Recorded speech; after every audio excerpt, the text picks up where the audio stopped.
मीरा पन्नानू को कहती हैं कि आपने डायरेक्टली मुझसे पूछे बगैर डिवोर्स पेपर्स अरमान को क्यों भेज दिए करके। यहाँ पे पन्नानू से समझा रहे होते हैं कि क्या तू वापस उस घर में जाएगी, उस इंसान के साथ रहेगी जिसने तुझे इतना बड़ा धोखा दिया है। ये पहली बार नहीं है, इससे पहले भी रूही और उसके बारे में का सच तुमसे छुपाया था। वो हमेशा धोखा देते रहेगा और तू उसे सहन करती रहेगी। तू उसे माफ़ करेगी, वापस शुरुआत करोगे, वापस वो करेगा धोखा, वापस तू उसे माफ़ करेगी। ऐसा कब तक चलता रहेगा? ये एक तरफ, और दूसरी तरफ तो उससे अपना रिश्ता ख़त्म कर ले। अब ये तुझे सोचना है तुझे क्या करना है करके। लेकिन अभीरा कुछ सोचने के हालत में नहीं होती है, वो बस सुन रही होती है। यहाँ पे सुवर्णा आती है और कहती है बस कीजिए मनीष जी, बस कीजिए। आप उसके बिहाफ में फ़ैसला नहीं ले सकते, अभीरा को सोचने दीजिए। और आप कह रहे हैं अरमान ने उसे धोखा दिया है, उसे तकलीफ़ पहुँचाई है, तो आप क्या कर रहे हैं? आप भी तो वही कर रहे हैं। आप भी तो उसकी मर्जी जाने बगैर अरमान को डिवोर्स का नोटिस भेज दिया है। आपने जाना है कि अबीरा क्या चाहती है। आप तो अबीरा और अरमान के बीच में खाई खोदने पे तुले हैं। ये क्या है, उसे सोचने दीजिए। यहाँ पे मनीष जी बात करने जाते हैं लेकिन सुवर्णा उन्हें रोकती है और कहती है आपका बहुत सुन लिया, अब नहीं सुनूंगी, अब आप मेरा सुनेंगे करके। और ये अबीरा को फ़ैसला करने दीजिए, उसे क्या करना है, उसकी ज़िंदगी है, उसकी और अरमान के बारे में वो फ़ैसला करेगी, आप नहीं करके। और यहाँ पे अबीरा ये दोनों बातें दोनों की सुन रही होती है। दूसरी तरफ अरमान और विद्या खड़े होते हैं। विद्या अरमान से कहती है कि मासा जो कह रही है वो गलत भी नहीं है। अबीरा तुझसे बात नहीं करना चाहती, वो तुझे डिवोर्स देना चाहती है। तो अब तुझे फ़ैसला करना है, तुझे क्या करना है। तभी अरमान कहता है माँ से कि नहीं, मैं अबीरा को मनाना चाहता हूँ। तो फिर माँ कहती है कब तक? तो वो कहता है मुझे पता नहीं। तभी विद्या कहती है कि अब थोड़ी देर उसे अकेला छोड़ दो, उसे सोचने के लिए वक्त दो, उसका क्या डिसीजन है उसके लिए उसे वक्त दो, उसे अकेला छोड़ो, उसके पीछे पीछे मत जाओ, उसे सोचने दो उसे क्या करना है। अगर तुम ज़बरदस्ती से मना के उसे लेके आओगे फिर भी वो तुम्हारे लिए वो आ जाएगी लेकिन अपने दिल से नहीं आएगी, तो वो रिश्ता सही नहीं होगा। इस वजह से मैं कह रही हूँ अब उसे सोचने के लिए वक्त दो, उसे टाइम दो, उसे क्या करना है, तुम्हारे पास आना है नहीं आना है, अपनी ज़िंदगी के साथ क्या करना है, वो उसे मौका दो, उसे वक्त दो। वो सोचेगी, उसके बाद क्या करना है हम देखेंगे करके। अरमान ये सब सुन रहा होता है, उसे समझ में नहीं आता कि क्या करना है। जो माँ कह रही है वो उसे तो अभीरा को खोना नहीं है, वैसे ही वो बच्चा खो चुका है। अब अभीरा उसकी ज़िंदगी से चली जाएगी तो वो क्या करेगा, कैसे जिएगा, इसी कश्मकश में होता है। दूसरी तरफ अभीरा अपने रूम में बैठी होती है और यही सोच रही होती है कि क्या करना है। रूही अपने बच्चे को लेके गार्डन में आई होती है, उसी गार्डन में जहाँ अबीरा उसे लेके आती है। रूही देखती है तो उसका बच्चा उस गार्डन में आने के बाद हंस रहा होता है। ये देख के रूही को बहुत खुशी महसूस होती है। वो कहती है मुझे पता है कि अबीरा तुम्हें यहीं पे लाती थी, इस वजह से तुम खुश हो ना, इस गार्डन में लेके आती थी, तुम्हें अच्छा लगता है ना। और वो उसे गोद में उठाती है और उतने में ही अबीरा का उसे कॉल आता है, वीडियो कॉल, और वो उस कॉल को उठाती है। तभी अबीरा कहती है सॉरी, मैंने तुम्हें वीडियो कॉल किया है, लेकिन बीएसपी को तो, और रुक जाती है और फिर कहती है सॉरी, बीएसपी नहीं, दक्ष, दक्ष को कल हॉस्पिटल लेके जाना है, उसका चेकअप है, वहाँ से मुझे कॉल आ रहा है। अब कल तुम जाओगे तो अपना नंबर दे देना ताकि वो मुझे कॉल ना करे, तुम्हें सारी अपडेट्स मिल जाए। यहाँ पे रूही सिर्फ सुन रही होती है और कहती है ठीक है करके।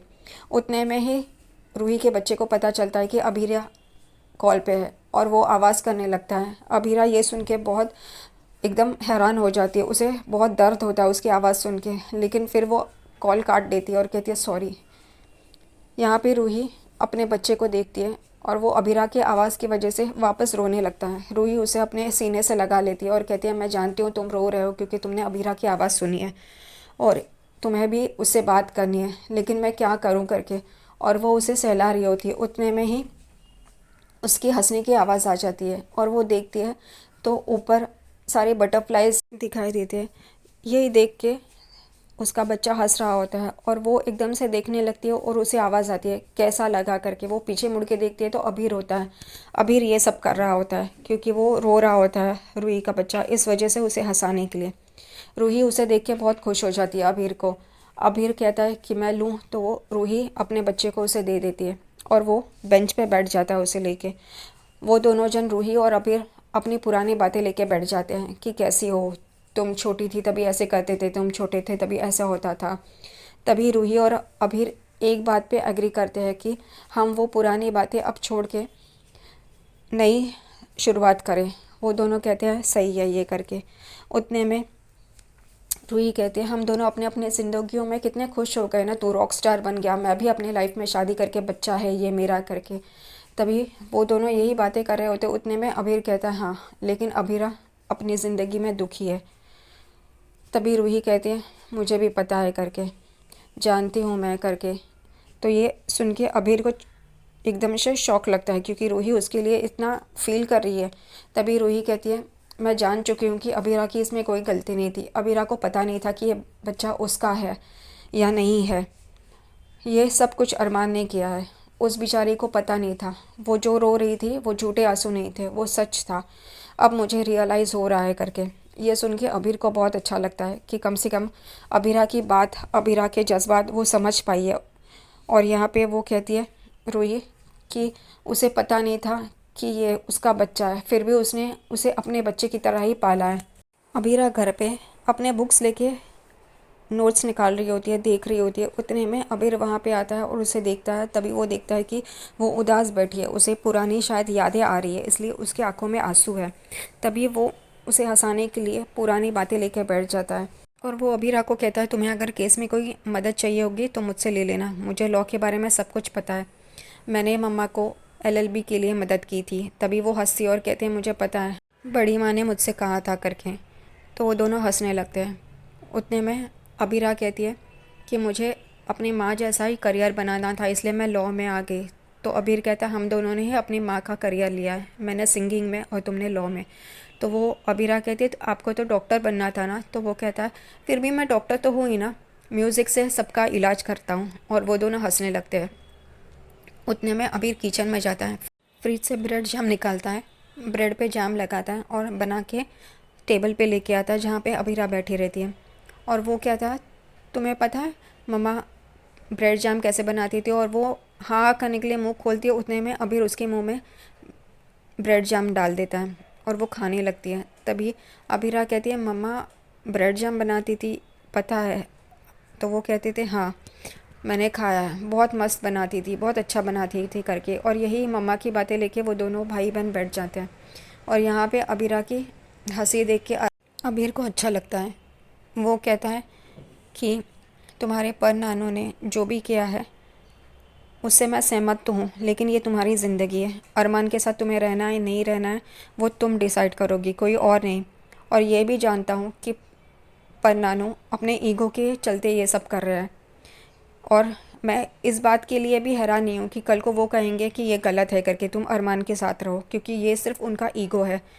यहाँ पे अबीरा सिर्फ अबीर को देखती रहती है और सोच में पड़ जाती है। अबीर कहता है ये सारा फिनिश करना है ब्रेड जैम, और वो वहाँ से निकल जाता है। अबीरा सोच में पड़ती है कि क्या करना है। वो अपना फ़ोन उठाती है, तभी अरमान की काफ़ी मिस कॉल्स देखती है। अरमान भी अपने कमरे में लेटा हुआ होता है और उसका फ़ोन पे मैसेज आता है। उसे लगता है अबीरा ने किया है, इसलिए वो तुरंत देखने लगता है, लेकिन वो अबीरा का नहीं रहता है और वो सो जाता है। तभी उसे दिखाई देता है कि अबीरा भी उसके साथ पलंग पे लेटी हुई है बेड पे, और वो उसे कह रही है कि मैं तुम्हारे साथ हूँ करके। अरमान को बहुत अच्छा लगता है। अरमान कहता है तुम आ गई वापस मेरे पास। तो वो कहती है हाँ लेकिन ऐसे तो जी नहीं पाएंगे ना, मुझे मेरा बच्चा चाहिए, कुछ भी करो एक छोटू सा बच्चा ला दो मुझे, मुझे ला दो करके। यही चल रहा होता है और एकदम से अरमान नीचे गिर जाता है और देखता है तो अबीरा बेड पे नहीं होती है, उसका सपना रहता है और वो वैसे ही ज़मीन पे लेट जाता है। यहाँ पे कावेरी और विद्या आ जाते हैं और अरमान को इस हालत में देखते हैं और एकदम से चौंक जाते हैं और कहते हैं बेटा तुझे क्या हुआ, अरमान तुझे क्या हुआ करके चल रहा होता है। अरमान को उठा के बेड पे बिठाते हैं। यहाँ पे कावेरी देखती है कि अरमान का ध्यान फ़ोन पे है। कावेरी कहती है कि वो लड़की तुम्हें फ़ोन नहीं करेगी, छोड़ दो आस लगाना। तभी अरमान कहता है नहीं करेगी करके। यहाँ पे विद्या एकदम से दोनों को देख रही होती है। तभी अबीरा का फ़ोन आता है अरमान को और वो कहता है अबीरा का फ़ोन आया, अबीरा का फ़ोन आया करके। वो उठाता है। अबीरा कहती है मुझे तुमसे मिलना है करके। और अरमान उन दोनों को कहता है दादी सा और विद्या से कि देखो अबीरा का फ़ोन आया, वो मुझसे मिलना चाहती है करके। और वो दोनों एकदम से अरमान को देखने लग जाते हैं। दूसरे दिन अबीरा और अरमान मिलते हैं। तभी वो दोनों अपने अपने हाथ में अबीरा खिलौना लेके आती है दक्ष का, और अरमान वो टॉर्टोइस लेके आता है जो लकी होता है उसके लिए, जो अबीरा ने उसे दिया होता है। वो दोनों ही बेंच पे वो रखते हैं और यहाँ पे अबीरा खामोश होती है। अरमान उसका हाथ पकड़ने जाता है लेकिन वो रुक जाता है। फिर अरमान उसके पैरों के यहाँ पे नीचे बैठता है और उससे कहता है कि मुझे माफ़ कर दो, तुम जो चाहो वो सज़ा दे दो, लेकिन तुम मेरे साथ रहो। मुझे क्या करना पड़ेगा तुम मेरे साथ रहने के लिए? हर एक कोशिश कर रहा हूँ मैं, तुम मुझे माफ़ कर दो और मेरे साथ रहने के लिए आ जाओ। मैं जो तुम कहो मैं करने के लिए तैयार हूँ, लेकिन ऐसे मुझे अकेला मत छोड़ो। यहाँ पे अबीरा उसे सिर्फ देख रही होती है। दूसरी तरफ मनीष जी अबीर को कहते हैं, एक ये क्या है, उसकी तरफ पेपर दिखा के कहते हैं। वो कहता है पेपर है जो लिखने के काम आता है। मनीष जी गुस्सा हो जाते हैं और अबीर को कहते हैं ये समन्स है जो तेरे खिलाफ़ निकला है। तूने एक कॉन्सर्ट पे गया नहीं है, उन लोगों ने तुझ पे केस किया है। तो वो कहता है तो तभी मनीष जी कहते हैं तो ये किसने भेजा है पता है तुम्हें? तो वो कहता है किसने? तभी मनीष जी कहते हैं पोद्दार, पोद्दार फर्म से आया है ये, पोद्दार तुम्हारे खिलाफ़ केस लड़ रहा है। तो अबीर गुस्सा हो जाता है और कहता है ये पोद्दार्स को कोई काम धंधा नहीं है जो मेरे पीछे हाथ धो के पड़े हैं। ये च्युइंगम की तरह चिपकते ही जा रहे हैं, कितना भी उनसे पीछा छुड़ाओ लेकिन ये चिपकते जा रहे हैं। यहाँ पे मनीष जी उसे कहते हैं ये मत सोचो तुमने गलती की है, वो कॉन्सर्ट पे नहीं गए हाँ बोल के, तो वो लोग भेजेंगे ही। और वैसे भी तुम पोद्दार्स को कमज़ोर मत समझना, कम मत समझना, उनके फॉर्म में एक से एक बढ़ के वकील है करके। तभी अबीर कहता तो मुझे क्या करना है? तभी मनीष जी कहते हैं तुम शुक्र मनाओ कि तुम्हारे सामने तुम्हारा केस लड़ने के लिए संजय बंसल नहीं होंगे, वरना वो इंसान छोड़ेगा नहीं करके। दूसरी तरफ पोद्दार हाउस में दादी सा, संजय फूफा सा और चारू रहते हैं। यहाँ पे संजय फूफा सा कह रहे होते हैं मासा से कि ये केस मुझे लड़ने दीजिए अबीर का। तभी मासा कहती है ये केस चारू को लड़ने दीजिए। चारू बहुत खुश हो जाती है। तभी संजय फूफा सा कहते हैं नहीं मासा, ये केस बहुत हाई प्रोफाइल है, एक रॉकस्टार का है, इस वजह से ये चारू नहीं लड़ पाएगी, मैं ही सही रहूँगा, मैं बराबर से लड़ूंगा। और उसने हमारे घर में आके जो तोड़ फोड़ की है वो। तभी दादी सा कहती है इसी वजह से आप सिर्फ केस नहीं लड़ेंगे, पर्सनल बातें भी लेके आएंगे, इस वजह से आप नहीं लड़ेंगे, चारू ही लड़ेगी ये केस।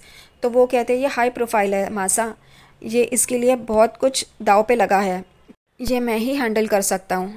तभी मासा कहती है आप उस आधे उम्र के लड़के के लिए क्यों इतना सब कुछ कर रहे हैं? चारू को लड़ने दीजिए, वो जवान है तो हमारी तरफ से भी जवान वकील ही लड़ेगा और ये चारू ही लड़ेगी, वही सही रहेगी करके। और दादी साहब संजय फूफा से के हाथ से फाइल लेती है और चारू को देती है और कहती है तुम ये केस लड़ोगी करके। और चारू बहुत ही खुश हो जाती है, लेकिन संजय फूफा सा एकदम से नाराज़ हो जाते हैं, वो देखने लगते हैं दोनों को।